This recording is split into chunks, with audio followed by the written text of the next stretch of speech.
Um, will the former president be okay that if we draft the waiver now, that it be signed today instead of tomorrow? Will you be fine with that, Mr. President? Anong kapalit, sir? Hindi, Sampalin ko siya sa publiko. hindi, wala naman. Ano eh, ngayon na.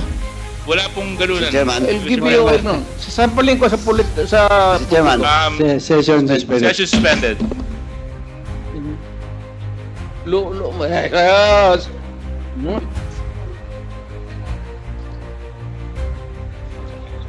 Sabi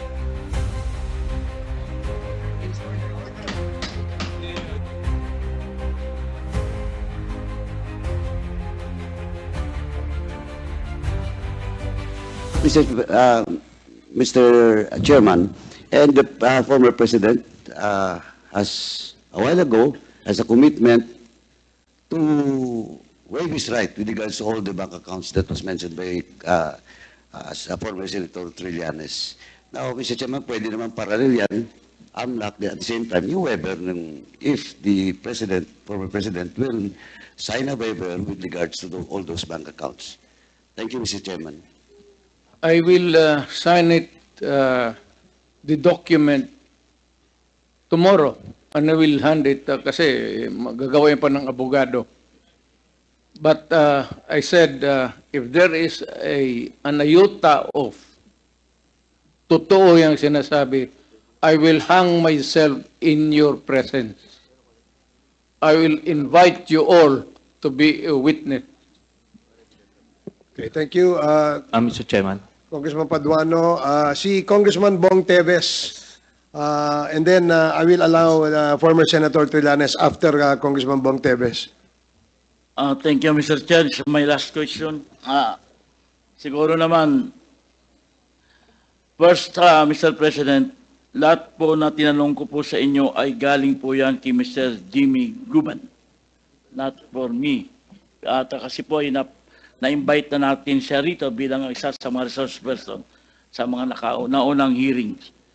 And then, may I ask Mr. President, for my last question, given na po na na-acquit si former Senator Laila de Lima sa mga kaso niya tungkol sa drugs, as now, Mr. President, naniniwala pa rin po ba kayo na si former Senator de Lima ay queen of all drugs lords? Sir, I go by what is the reality of the day. Pag sinabi ng korte, inosente si De Lima, inosente si De Lima. Wala tayong magawa dyan. Kung magsabi ang korte, guilty si Duterte, wala rin kayong magawa dyan. That's a democratic process. Ibig sabihin po, Wala. nagkamali tayo ng pag-akusa kay former Senator de Lima. Thank you very much, Mr. Chair. Okay, former Senator Trillanes, you are now recognized. Maraming salamat, Mr. Chairman. Mr. President, after the former Senator, the Chair will recognize you po. May I be given? Yes, yes. Going to the bathroom? Okay, okay. We'll have a 2-minute suspension.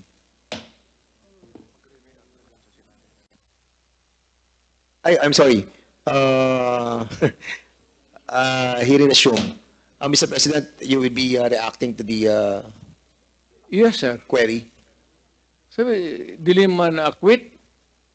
Yes, ang tanong natin kanina is, na-acquit po si si Senator de Lima at sinasabi po ni former President na kung ano ang hatol ng batas ay 10 ang masusunod. Ibig sabihin, nagkamali po ba ang ating dating Pangulo sa pag-akusa kay former Senator de Lima na siya ay isa sa mga queen ng drug lords? Sir, saan mo narinig yan?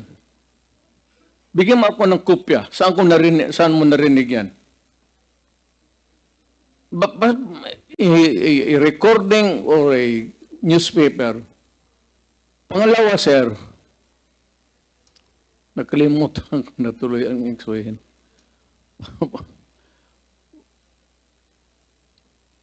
You know,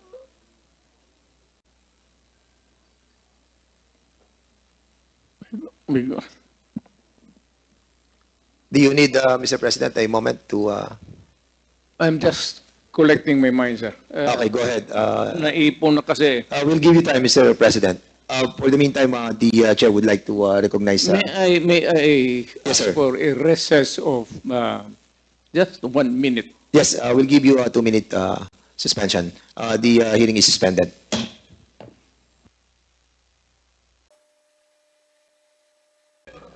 Yes, Your Honor. Nalilito na ako kung anong sabihin ko. Pero sabi ko kung if I'm lying or if my statements are falsely stated, or if there is an iota of magbigti ako.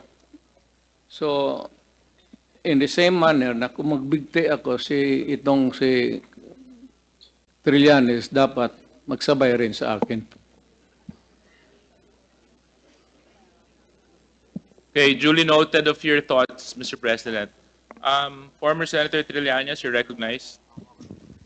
Maraming salamat, Mr. Chairman. Ito pong dokumentong ito po yung naging basis ko nung plunder case na final ko kay Duterte noong 2016. At ito po ay inimbestigahan ng Ombudsman at ang Deputy Ombudsman Arthur Carandang, and I think the Quadcom can invite him.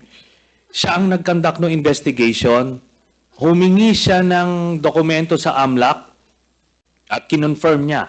And because of that, tinanggal ni Duterte si Deputy Ombudsman. Now, aside from that, so pwede natin, suggested by Chairman Paduano, na yung AMLAC mismo, unless, since hindi naman na siya incumbent, ay pwedeng ma-access yun with the waiver. Pero we've been there before. Nagsabi na yan siya na magbibigay siya ng waiver. Puro bluff yan. Pero hindi, kaya nga mas maganda kung ma-draft na po natin yan ngayon para papirmahan niya yan dito, no? Para wala nang alibay. Pero ito po, I'll be presenting later on, Mr. Chairman, a video of his actual admission of these accounts. No? So, ito naman pong mga cheque na in-encash, in-extract lang namin from that long list. Mga managers checks po yan, hindi nawawala sa system po yan. And later on, exempted sa impeachment cases, kaya pwede po lumabas yan, ipepresenta po yan. That's the smoking gun ng proceeds of the illegal drug trade ng Duterte crime family. Salamat po, Chairman. Thank you very much, Sir, former I have Senator to respond Trillanes. to it. This guy Former President, is with all due story. respect, with all due respect, I'll have to follow the rules. Yeah. I will give you time later, Mr. President. I will give you time later. Just so that we can put to rest this issue of waivers, because it's been going back and forth. Will the former president be okay that if we draft the waiver now, that it be signed today instead of tomorrow? Will you be fine with that, Mr. President? Anong kapalit, sir? Hindi, Sampalin ko siya sa publiko. hindi, wala naman. Ngayon na. Wala pong ganunan. Mr. Chairman. I'll give you, sasampalin ko sa Mr. Chairman. Session suspended. Session suspended. Yes.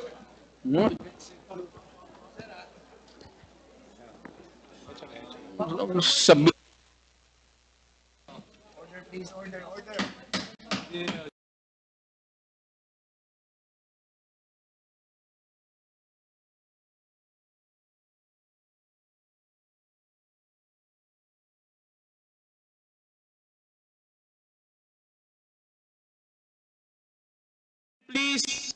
Please observe proper decorum. We are in a committee hearing. We have already stressed from the very beginning that the proper rules, decorum, will be implemented regardless of who you are. Regardless of who you are. We live by a set of rules in this committee, and those set of rules will be followed, and those set of rules will be implemented. If I may. Wait, session, it's still suspended. It's still suspended.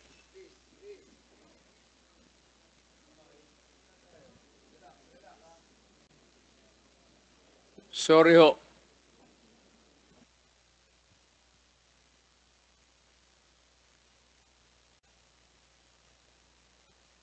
Hearing is now resumed. Chairman, Yes, Chair. SDS. Mr. Chair, may Mr. I Chairman, be may I allowed, move, with Wait, priority? former Mr. Chairman. President, I just would like to apologize for the unbecoming behavior. Init sa ulo lang yun. thank you very much for your apology. It is accepted, and I hope that the others beside you would also observe proper decorum. So, but thank you very much for your apology.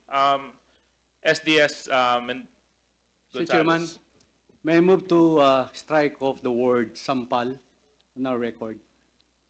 There's a motion to strike off the word sampal in the records. Any second to that? Second, any objection? There being none. Comcheck, you're duly instructed to please strike out that word. Thank you, Mr. Chairman. Secondly, hindi po basketball ito. Yung mga miro nang nag-aaway, yung mga players, kalmante lang po sana hindi na maulit yun. Salamat, Mr. Chairman. Mr. Chair. Mr. Chair. Thank you very much. Mr. Chair. Just a Congressman Adyong, I'll just give Attorney Degra a minute. I think he's been raising his hand. yes. But before I recognize you, Attorney, can you kindly turn off the mic of the former president para lang hindi tayo nag-aagawan dito ng... Yes, you may proceed. Thank you, Mr. Chair. At the outset, I'm here among the resource persons because I was invited to be one of the resource persons, mainly, as mentioned earlier, as an item in the administrative matter to explain the circumstances of the two letters that we sent to the Quadcom on behalf of the President. So I am also not only a resource person here, but also acting as the legal counsel of the former President. That said, we have reviewed the agenda item for the 11th joint public hearing. And I hope we would be able to put things in context insofar as how the proceeding have gone through until now. And I noticed that insofar as what has been going on for the last 9 hours, this would only be limited to item 4, 5, and 6 in relation to the alleged extrajudicial killing in the Philippine campaign against illegal drugs during the previous administration. That said, Mr. Chair, we would like to be clarified because this is a legislative inquiry in aid of legislation. May we know what proposed legislation is being set on the table for the committee to consider and for the resource person to contribute their valuable inputs, if any, so that we can avoid incidents like what we just saw earlier, so Yeah. that it will be meaningful, intelligent, accurate, and hopefully not accusatory in character. Yeah, so that it will actually- be positive Yes. and, as I've said, meaningful discussion so that we'll be able to come up with effective legislations, Your Honor. Thank you very much. Actually, with regards to your point, Attorney Degra, two, or if not I'm mistaken, 3 bills have already been filed with regards to the Quadcom hearing. Isa po dyan, may kinalaman sa forfeiture of illegally acquired properties, 1. Number 2, may kinalaman po sa EJK. At saka yung pangatlo po, may kinalaman po sa heinous crime. So, these investigations being conducted by the Quadcom has actually brought about a lot of legislation already. Other than that, our members are also looking into amendments of existing laws so that we can strengthen the institutions and the agencies by which the government operate in. Other than that, mapapansin po natin just very recently, naglabas po ang administrasyong ng ating Pangulo ng EO para sa implementation ng total ban sa Pogo. So, with that being said, Attorney Degra, Congressman Adjong? Thank you, Mr. Chair. Just like to ask Senator De Lima, are you comfortable in your seat, Senator? Because earlier when there was a small incident commotion, I saw you froze for a bit. Are you comfortable in your seat? We can transfer you if you want. I'm not comfortable, but I can stay here. Okay. Yes. I'm just concerned with our. I'm not afraid at all. Yeah. Thank I'm not. you. Yes. I'm just saying that for a little bit, I think you froze. Salamat And po. Salamat. Just concerned. Thank you, you. Mr. Chair. Thank you, Senator. Congressman Mr. Adjong? Chair, Yes, Chairman Benny. I cannot help but say this, no. I'm a little bit insulted by the statement of Attorney Delgra. You know, is he trying to question this committee on the pieces of legislation that we are trying to prepare?